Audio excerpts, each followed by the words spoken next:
Others. As we watch combined members of Inwards. the Good. Defense Force and Others. Prepare to lift. the police force prepare to insert Forward. Sir Clifford's coffin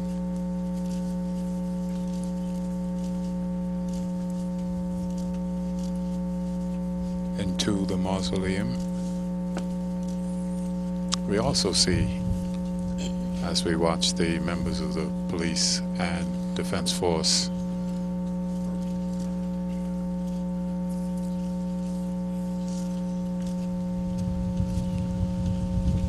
place the mortal remains of Sir Clifford into what will be their final resting place, a healthy contingent of the Prince Hall Masonic family. Yes.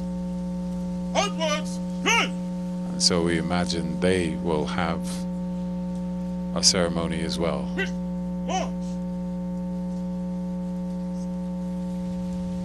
As family members watch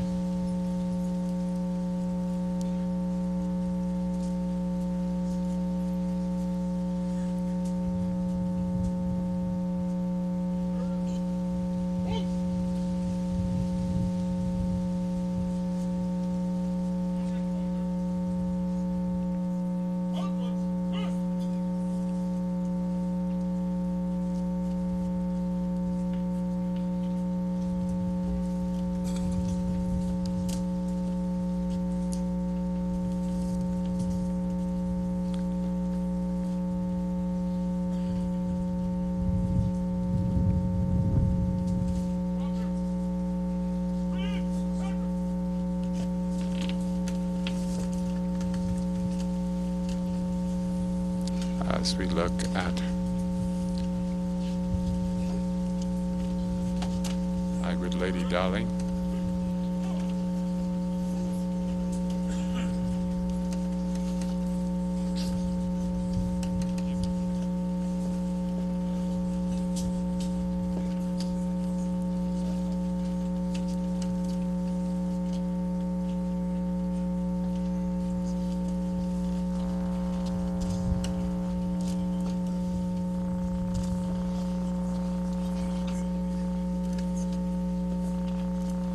Shortly, members of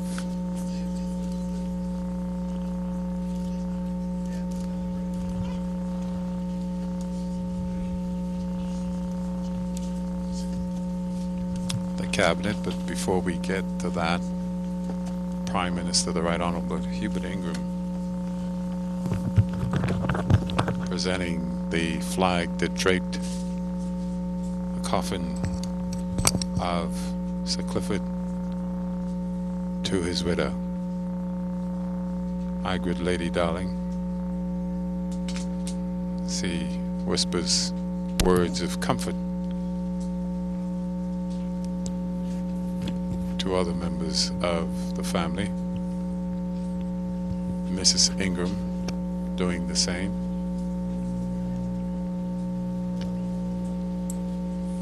Shortly we expect that their excellencies Sir Arthur and Lady Ffoulkes, followed by the Prime Minister and Mrs. Ingram,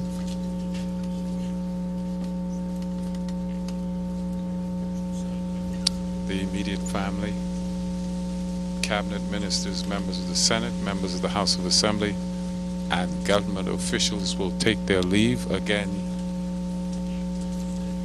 members of the fraternities in which Sir Clifford participated.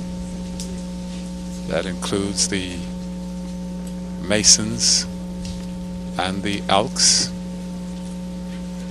The Masons in particular, the Prince Hall family, is a member of St. James No. 3, are well represented here, and they, in all likelihood, plan to have a ceremony of their own.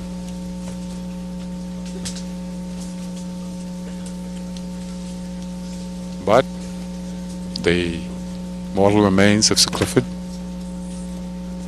have been placed in the mausoleum as we see cabinet members now begin to pay their respects to the family and prepare to leave, as they also pay their respects to Sir Clifford.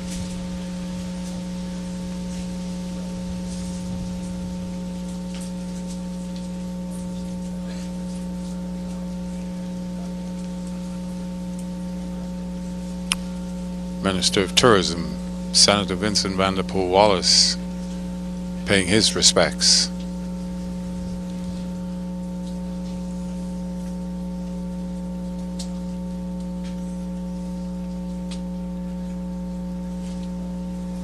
As we see the Minister of Labor doing the same.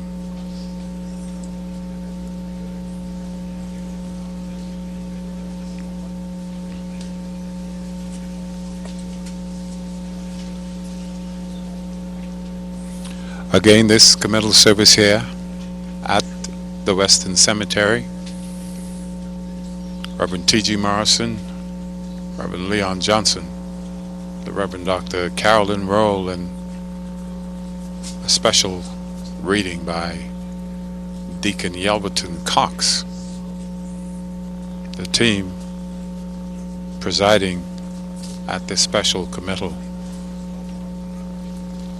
And the final farewells for Sir Clifford Darling, former Governor General, former Speaker, and a representative for the Angliston constituency for many, many years.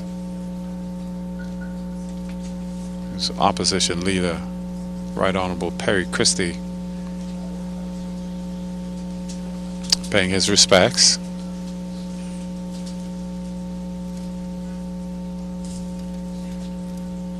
Again, we see a healthy contingent of members of the fraternity to which Sir Clifford belonged,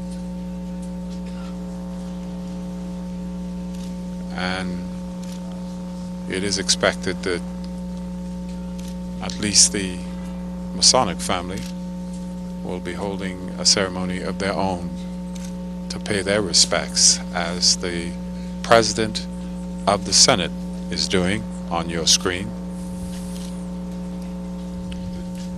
to the life and works of Sir Clifford.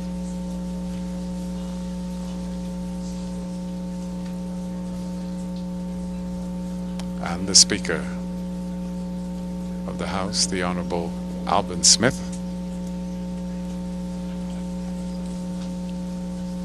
paying his respects.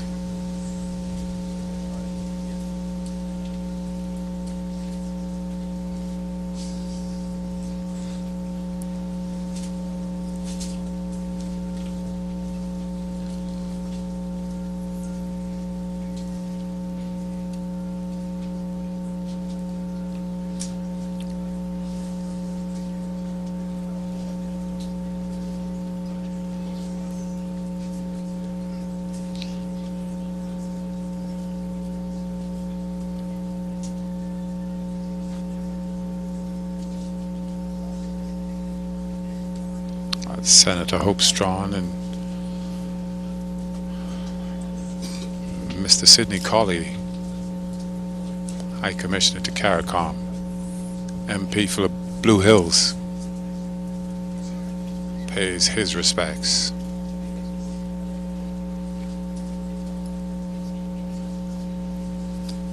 And the crowd continues to mill about here in the cemetery,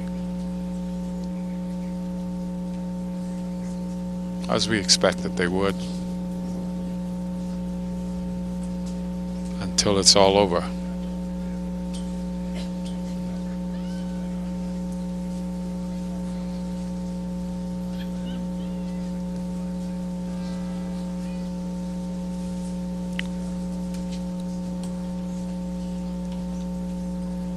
As the present Member of Parliament for Angliston Glennis Hannah Martin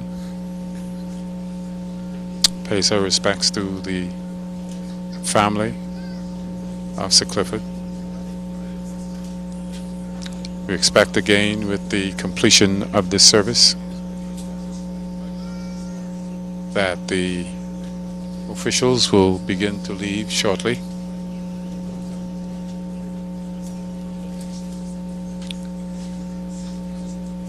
The Governor General, Sir Arthur Folkes, the Prime Minister, the Right Honourable Hubert Ingram, and other dignitaries will be departing shortly, signifying the end, as we see the Reverend T.G. Morrison signifying the end of this official ceremony here at the Western Cemetery.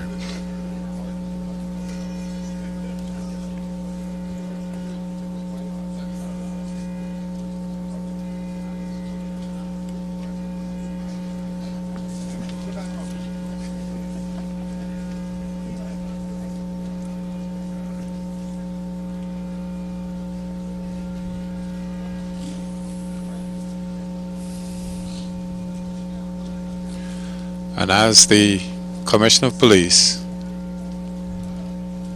pays his respects to the family, we are going to say goodbye from the Western Cemetery, where Sir Clifford Darling, former Governor General, as we see members of his fraternity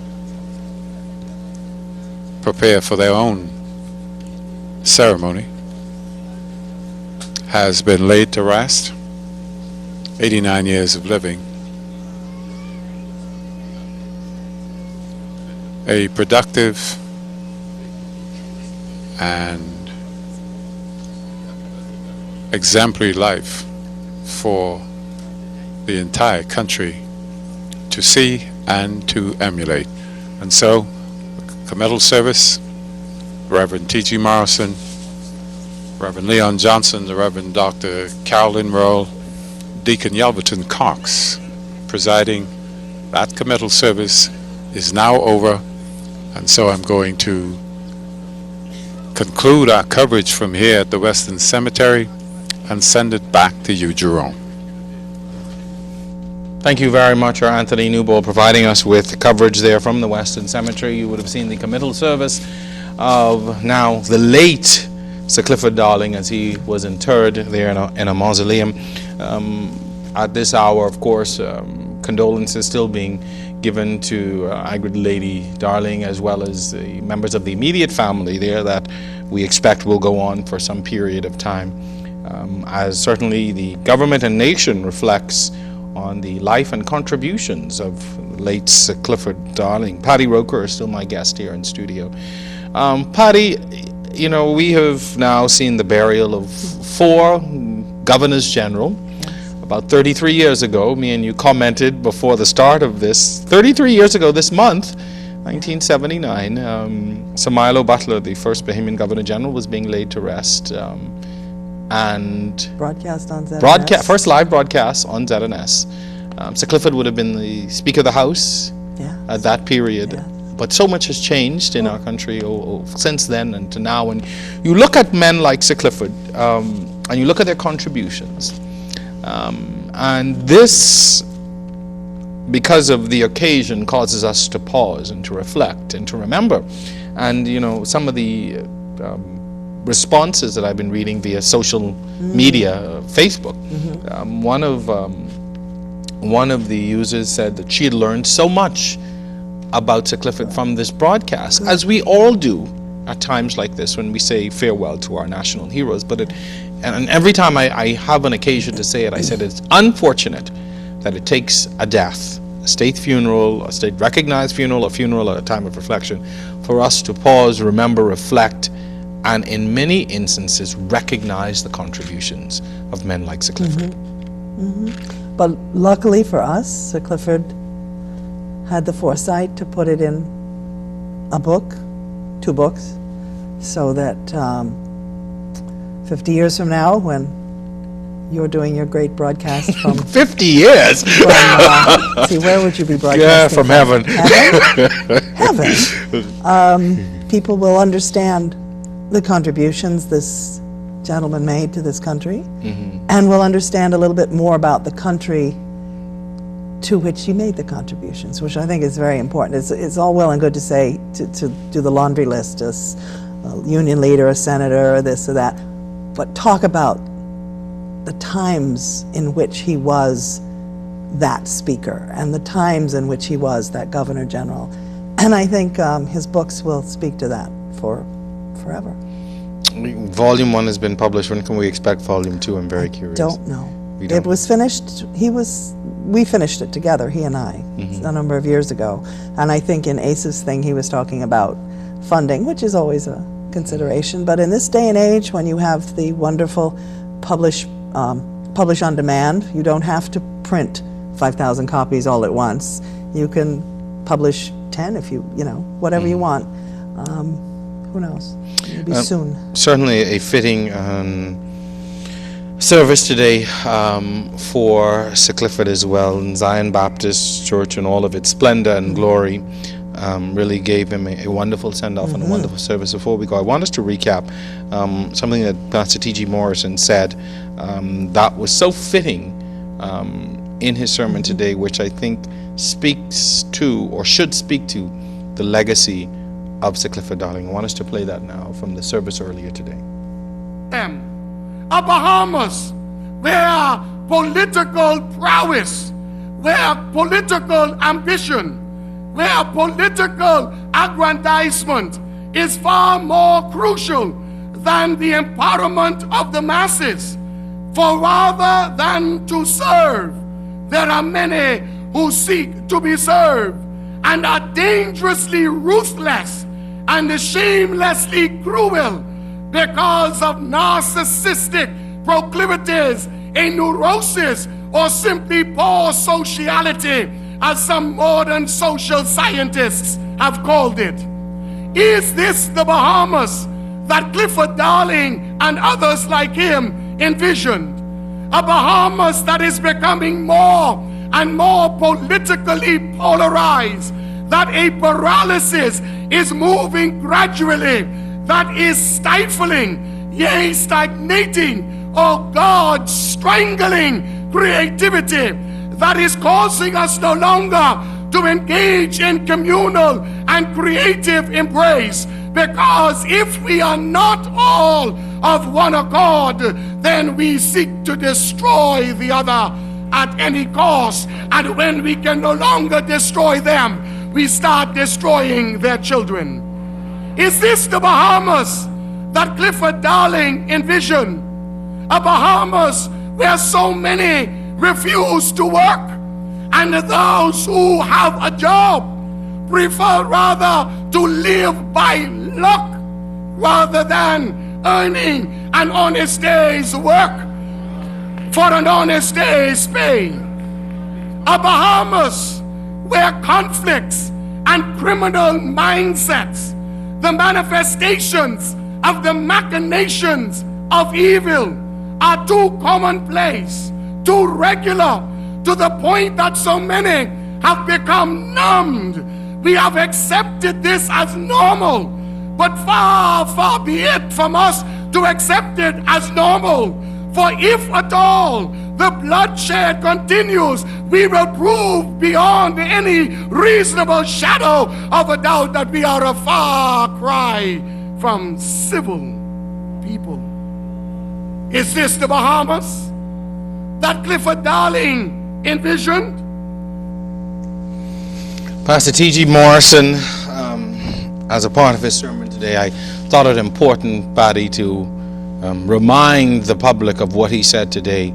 Is this the Bahamas that then Clifford Darling wanted when he began his journey so many years ago? I think he was, the lesson you can learn from his life, I think, is that no matter how many times he may have met discouragement, or he may have met behavior that was something that he would not have done to his fellow man, he rose above it and put the interests of the nation foremost, foremost in his mind. This is, I know, a personal loss for you. You spent a lot of time with Sir Clifford working on this book. 3 years. 3 years for this book, 3 years and a bit, and probably about the same for the other. So, Well, first of all, we want to thank you for encouraging him to chronicle all of these things of his life in Volume 1 and soon, hopefully, Volume 2, because certainly as he has passed, his experiences will live on through these publications. Yes. So I want to thank you for encouraging him and for working along with him. We thank you, and hopefully, the sales of this book will skyrocket after this, and once Volume 2 comes out, I'm sure lots of people will be grabbing it up again. and hopefully it will inspire more Yes. of our Oh, politicians gosh, yes, and public yes. figures to leave behind their stories. We talked about 33 years ago burying Sir Milo Butler, and if you were to look back on how many of our heroes and our statesmen have gone on since then and have really left no sort of written history or written record of what they did and their experiences, it really speaks to a great loss. I think one of the things that is very encouraging to people to write their own book is when you tell them that if you don't write your story, someone else is going to write your story and get it wrong. Yes. So if people want to get it right and tell their story to Bahamians who should know the story and be inspired by it, they need to write their stories. Patty, thank you so very much Thank for you, Gerard. agreeing to come on this broadcast today. I also want to say special thanks to our previous guests, Mr. Arlington Miller and Mr. Philip Smith, who were with us at the top of the broadcast. I want to thank them for coming and spending time in the studio with us today. Also, thank you to our Anthony Newbold, who kept us abreast of what was happening at the House of Assembly as well as the graveyard this afternoon, and our Shanique Miller, who provided us with commentary along with Clothy Lockhart at Zion Baptist Church today for that very lengthy service. But certainly it's been a team effort, and I want to thank everyone for being a part of this broadcast today. It certainly has been our honor, a befitting honor, to a man who has impacted probably every sphere of the Bahamian society through his work, certainly through his humility. He was a man who served the people, and certainly it's something that we should all strive for, not only those who are in high office, but certainly all of us should set out every day to try and live in service to one another, to mankind. With that, we say farewell. We want to thank you so much for joining us across the ZNS network today. Again, it has been our honor to bring you the state funeral. We're going to leave you now with some sights and sounds from today's final farewell to our fourth Bahamian-born Governor General, now the late Sir Clifford Darling. Thanks.